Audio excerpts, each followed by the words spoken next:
ओम महासरस्वती महालक्ष्मी महाकाली त्रिगुणात्मक स्वरूपा सर्वशक्तिमयी दुर्गाय नमः। जय गुरुदेव।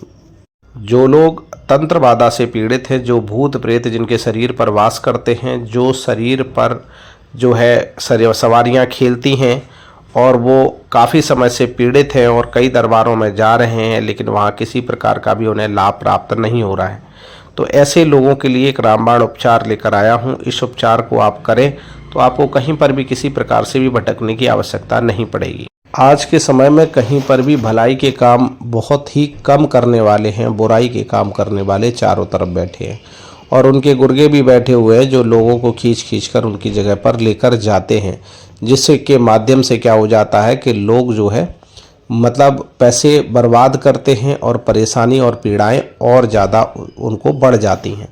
अक्सर क्या है, जो लोग तंत्र काट करवाने के लिए या तांत्रिकों के पास, गलत तरीके के तांत्रिकों के पास जाते हैं, जो तामसिक माध्यम से तंत्र काट करने की कोशिश करते हैं, वो लोग क्या है कि उनका और बुरा कर देते हैं। एक तो सबसे पहली बात, तामसिक प्रवृत्ति के माध्यम से क्या है एक अधर्म हो जाता है कि किसी जीव की हत्या वगैरह करवा देते हैं या किसी भी प्रकार के अशुद्ध चीज़ों के द्वारा जो आपको चीज़ें दी जाती हैं वो अशुद्ध लोग ही ग्रहण करते हैं, जिसके माध्यम से क्या होता है कि वो आपका भला नहीं करते, वो हमेशा क्या है कि आपके लिए बुरा ही करेंगे। कुछ समय के लिए वो चीज़ें जो है आपको आराम भले ही दे दें, लेकिन आगे आने वाले समय में वो चीज़ें और अनंत पीड़ा के रूप में आपके सामने आती हैं। समझने वाले समझते हैं, नहीं समझने वाले तो वो क्या है कि जो करना है, जैसा करना है वो अपने मन का ही करेंगे।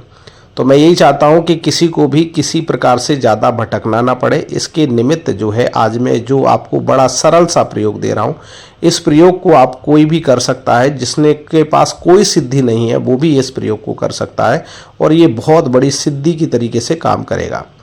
वैसे तो इसका वीडियो मैंने बहुत पहले दिया था, लेकिन फिर भी मैं आप लोगों को और अच्छे से जागरूक करने के लिए जो है इस वीडियो को दे रहा हूँ, क्योंकि शुरुआती समय में मैंने ये वीडियो दिया था, शायद वो डिलीट हो गया, तो इस वजह से क्या है कि ये वीडियो मैं आपको दे रहा हूँ। इसमें आपको पूरी तरीके से जो है पूर्ण शक्ति के साथ में इस मंत्र को आप चलाएं और इस मंत्र को चलाने के बाद में कोई भी किसी के भी शरीर में कोई प्रेत बाधा या भूत प्रेत बाधा जो भी होगी वो समाप्त हो जाएगी। इसमें करना क्या है कि इसमें 108 काली मिर्च लेनी है, उसको किसी मिट्टी के पात्र में या किसी तांबे के पात्र में आप रखकर 108 बार जो मंत्र आपको दिया जा रहा है उस मंत्र को आप 108 बार पढ़कर आप उस पर फूंक मार दें और उसके बाद एक एक काली मिर्च उठाकर उस पर एक मंत्र पढ़ें और जो पीड़ित प्रेत वाला व्यक्ति है जिसके शरीर पर सवारी चल रही हो उसके शरीर पर जो है उसको पढ़कर उसके उस शरीर पर मारते रहें। तो थोड़ी देर तक आप ऐसी क्रिया करते रहेंगे तो क्या होगा कि 10-15 मुश्किल से आप काली मिर्च मार पाएंगे तो वो चीखने चिल्लाने लग जाएगा, क्योंकि उसके शरीर पर एक एक काली मिर्च कई तरीके के वाणों की तरीके से उसके शरीर पर काम करेगी। तो वो बहुत पीड़ित होगा, चिल्लाएगा और वो स्वयं आपसे जाने के लिए प्रार्थना करेगा और कहेगा कि मुझे छोड़ दो, या फिर वो उपद्रव भी थोड़ी बहुत देर काट सकता है लेकिन फिर उसका जो है एंड होना ही है। तो इसके हिसाब से क्या है कि फिर वो भागेगा। इसलिए आप जो है उसके निमित्त जो है आपको क्या करना है कि जो है पूर्ण विश्वास के साथ में इस मंत्र का प्रयोग करें।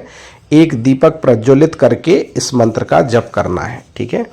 और अपने इष्ट और गुरु के माध्यम से, जो भी गुरु हैं उनसे प्रार्थना करें और उनके माध्यम से प्रार्थना करके अनुमति लेकर आप इस मंत्र का प्रयोग करें। ध्यान से सुन लें। ओम ऐं ह्रीं श्रीं ओम ह्रीं क्लीं खम भूतेश ह्रीं हराम खड़क रावणाय नमः। फिर से सुन लें। ओम ऐं ह्रीं श्रीं ओम ह्रीं क्लीं खम भूतेश ह्रीं हराम खड़क रावणाय नमः।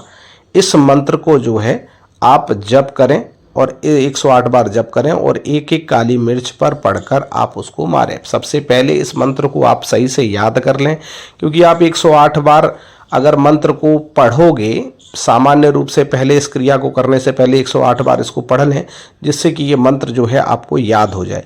और याद हो जाने के बाद ही इस मंत्र का आप प्रयोग करें तो आप बड़े से बड़े प्रेतों को हटा सकते हैं जो किसी के शरीर पर सवारी ले रहे हैं। ये एक मंत्र अपने आप में कई बाणों के बराबर है। फिर भी जो लोग स्वयं तंत्र से ग्रसित हैं या पीड़ित हैं, उन लोगों को थोड़ा ध्यान देना है कि किसी ऐसे व्यक्ति से इसका प्रयोग करवाएं जो तंत्र पीड़ा से ग्रसित ना हो। ठीक है, तो क्या है कि जब स्वयं आप तंत्र से पीड़ित हैं तो शायद आपके लिए